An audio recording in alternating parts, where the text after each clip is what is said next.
13वीं सदी का समय था।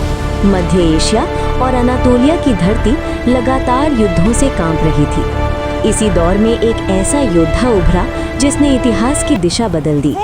उसका नाम था इर्तुगरुल गाजी। काई कबीले का ये साहसी नेता आगे चलकर उस्मानी साम्राज्य की नींव रखने वाला साबित हुआ। सबसे खतरनाक दुश्मन थे मंगोल।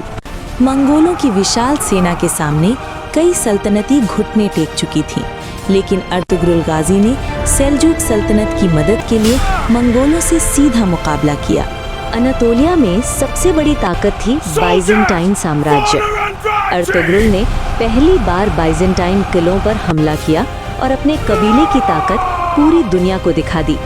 कराजाहिसार का किला अनातोलिया का एक महत्वपूर्ण गढ़ था। इस किले की लड़ाई ने अर्तुगरुल के प्रभाव को और मजबूत कर दिया। अर्तुगरुल गाजी को सिर्फ बाइजेंटाइन ही नहीं बल्कि टेम्पलर नाइट्स जैसे खतरनाक योद्धाओं का भी सामना करना पड़ा। अर्तुगरुल गाजी ने सेल्जुक सुल्तान अलाउद्दीन की कई बार मदद की। उनकी वफादारी और बहादुरी ने उन्हें एक महान योद्धा बना दिया। कई बार दुश्मनों ने काई कबीले को खत्म करने की कोशिश की, लेकिन अर्तुगरुल हर बार अपने लोगों की ढाल बनकर खड़े हो गए। मंगोल सेनापति नोयान अर्तुगरुल का सबसे खतरनाक दुश्मन था। दोनों के बीच कई बार भीषण लड़ाइयाँ हुईं। अनातोलिया में कई सरदार अर्तुगरुल के बढ़ते प्रभाव से डरते थे। इसी कारण कई विद्रोह भी हुए। सीमा पर बाइजेंटाइन सेना से लगातार झड़पें होती रहीं।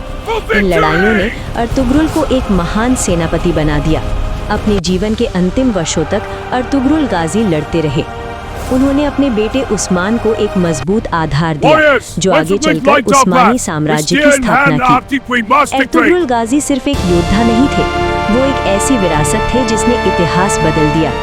उनकी विरासत को आगे बढ़ाया उनके बेटे उस्मान गाजी ने, और यहीं से शुरू हुआ उस्मानी साम्राज्य का स्वर्णिम इतिहास।